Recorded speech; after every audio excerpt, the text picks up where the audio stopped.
Chapter 7. Winston had woken up with his eyes full of tears.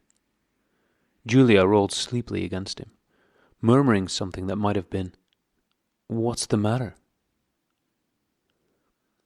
"I dreamt," he began, and stopped short. It was too complex to put into words. There was the dream itself, and there was a memory connected with it that had swum into his mind in the few seconds after waking. He lay back with his eyes shut, still sodden in the atmosphere of the dream. It was a vast, luminous dream in which his whole life seemed to stretch out before him like a landscape on a summer evening after rain. It had all occurred inside the glass paperweight, but the surface of the glass was the dome of the sky. And inside the dome, everything was flooded with clear, soft light, in which one could see into interminable distances.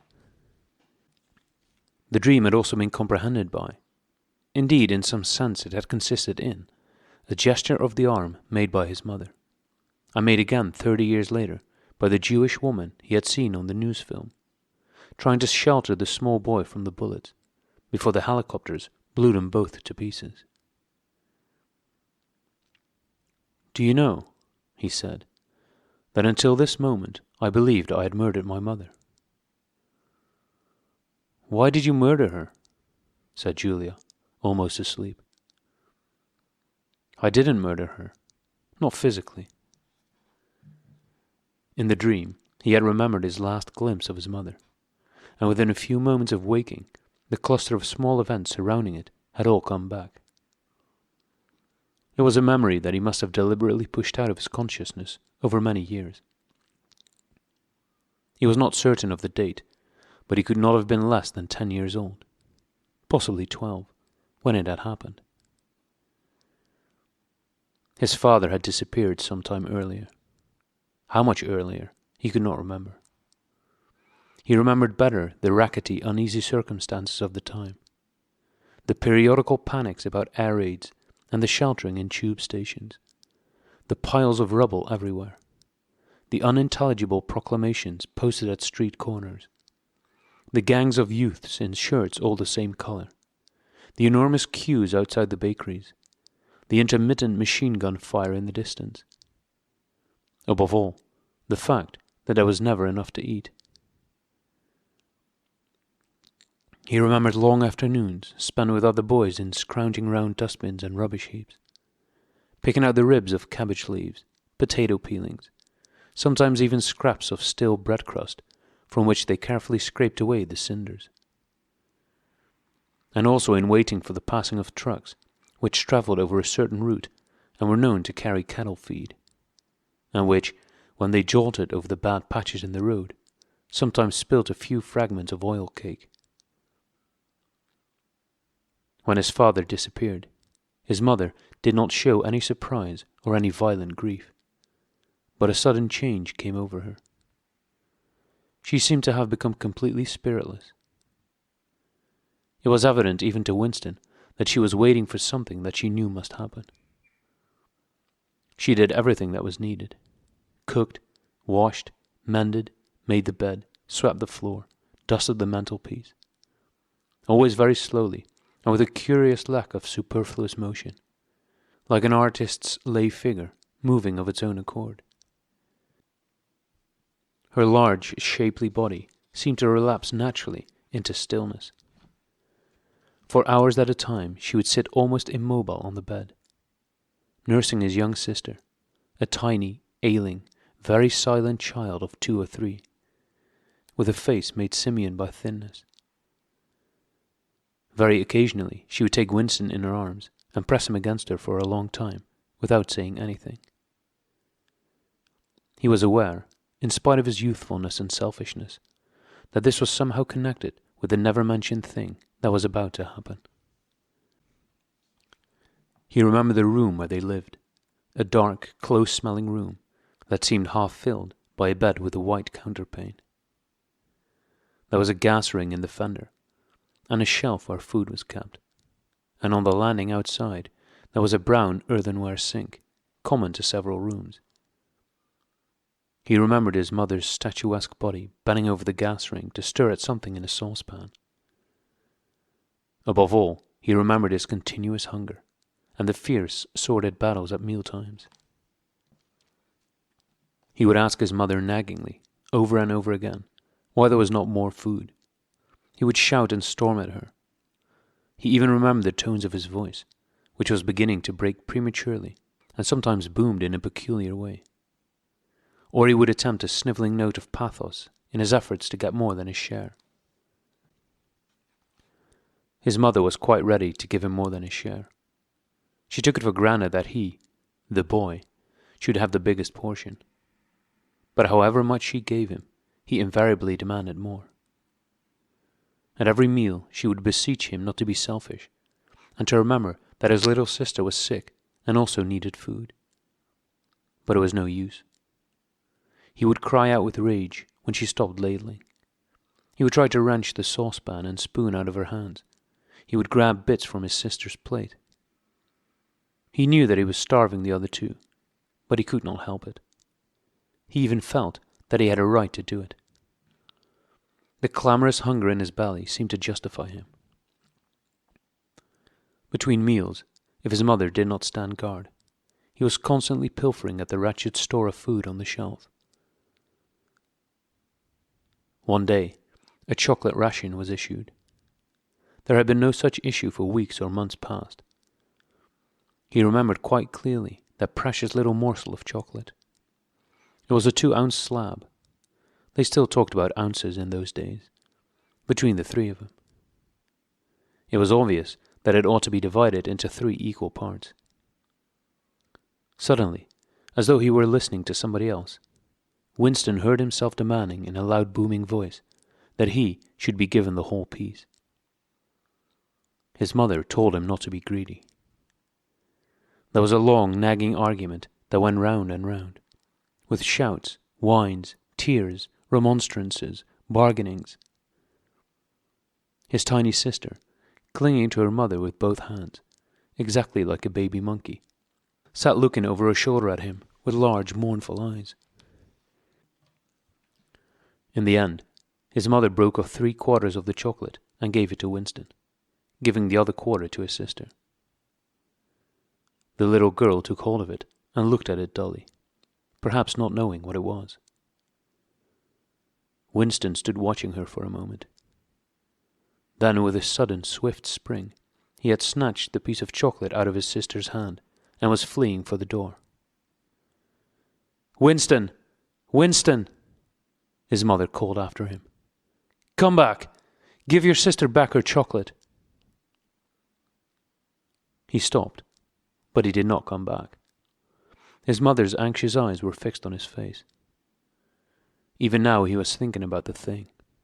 He did not know what it was that was on the point of happening. His sister, conscious of having been robbed of something, had set up a feeble wail. His mother drew her arm round the child and pressed its face against her breast. Something in the gesture told him that his sister was dying. He turned and fled down the stairs, with the chocolate growing sticky in his hand. He never saw his mother again. After he had devoured the chocolate, he felt somewhat ashamed of himself and hung about in the streets for several hours, until hunger drove him home. When he came back, his mother had disappeared. This was already becoming normal at that time. Nothing was gone from the room except his mother and his sister. They had not taken any clothes, not even his mother's overcoat. To this day, he did not know with any certainty that his mother was dead. It was perfectly possible that she had merely been sent to a forced labor camp. As for his sister, she might have been removed, like Winston himself, to one of the colonies for homeless children. Reclamation centers, they were called, which had grown up as a result of the Civil War. Or she might have been sent to the labor camp along with his mother, or simply left somewhere or other to die. The dream was still vivid in his mind, especially the enveloping, protecting gesture of the arm in which its whole meaning seemed to be contained. His mind went back to another dream of 2 months ago. Exactly as his mother had sat on the dingy white quilted bed, with the child clinging to her. So she had sat in the sunken ship, far underneath him, and drowning deeper every minute, but still looking up at him through the darkening water. He told Julia the story of his mother's disappearance. Without opening her eyes, she rolled over and settled herself into a more comfortable position. "I expect you were a beastly little swine in those days," she said indistinctly. "All children are swine." "Yes, but the real point of the story..." From her breathing, it was evident that she was going off to sleep again. He would have liked to continue talking about his mother. He did not suppose, from what he could remember of her, that she had been an unusual woman, still less an intelligent one. And yet she had possessed a kind of nobility, a kind of purity, simply because the standards that she obeyed were private ones. Her feelings were her own, and could not be altered from outside. It would not have occurred to her that an action which is ineffectual thereby becomes meaningless. If you loved someone, you loved him, and when you had nothing else to give, you still gave him love. When the last of the chocolate was gone, his mother had clasped the child in her arms. It was no use. It changed nothing. It did not produce more chocolate. It did not avert the child's death or her own. But it seemed natural to her to do it. The refugee woman in the boat had also covered the little boy with her arm, which was no more use against the bullets than a sheet of paper. The terrible thing that the party had done was to persuade you that mere impulses, mere feelings, were of no account, while at the same time robbing you of all power over the material world. When once you were in the grip of the party, what you felt or did not feel, what you did or refrained from doing, made literally no difference. Whatever happened, you vanished, and neither you nor your actions were ever heard of again. You were lifted clean out of the stream of history. And yet, to the people of only 2 generations ago, this would not have seemed all important, because they were not attempting to alter history. They were governed by private loyalties which they did not question. What mattered were individual relationships, and a completely helpless gesture, an embrace, a tear, a word spoken to a dying man, could have value in itself. The Proles, it suddenly occurred to him, had remained in this condition. They were not loyal to a party or a country or an idea. They were loyal to one another. For the first time in his life, he did not despise the Proles, or think of them merely as an inert force which would one day spring to life and regenerate the world. The Proles had stayed human. They had not become hardened inside. They had held on to the primitive emotions which he himself had to relearn by conscious effort. And in thinking this, he remembered, without apparent relevance, how a few weeks ago he had seen a severed hand lying on the pavement, and had kicked it into the gutter as though it had been a cabbage stalk. "The Proles are human beings," he said aloud. "We are not human." "Why not?" said Julia, who had woken up again. He thought for a little while. "Has it ever occurred to you," he said, "that the best thing for us to do would be simply to walk out of here before it's too late and never see each other again?" "Yes, dear, it has occurred to me, several times. But I'm not going to do it all the same." "We've been lucky," he said, "but it can't last much longer. You're young. You look normal and innocent. If you keep clear of people like me, you might stay alive for another 50 years. No, I thought it all out. What you do, I'm going to do. And don't be too downhearted. I'm rather good at staying alive. We may be together for another 6 months, a year. There's no knowing. At the end, we're certain to be apart. Do you realize how utterly alone we shall be? When once they get hold of us, there will be nothing, literally nothing, that either of us can do for the other. If I confess, they'll shoot you. And if I refuse to confess, they'll shoot you just the same. Nothing that I can do or say, or stop myself from saying, will put off your death for as much as 5 minutes. Neither of us will even know whether the other is alive or dead. We shall be utterly without power of any kind. The one thing that matters is that we shouldn't betray one another, although even that can't make the slightest difference. If you mean confessing, she said, we shall do that right enough. Everybody always confesses. You can't help it. They torture you. I don't mean confessing. Confession is not betrayal. What you say or do doesn't matter. Only feelings matter. If they could make me stop loving you, that would be the real betrayal. She thought it over. They can't do that, she said finally. It's the one thing they can't do.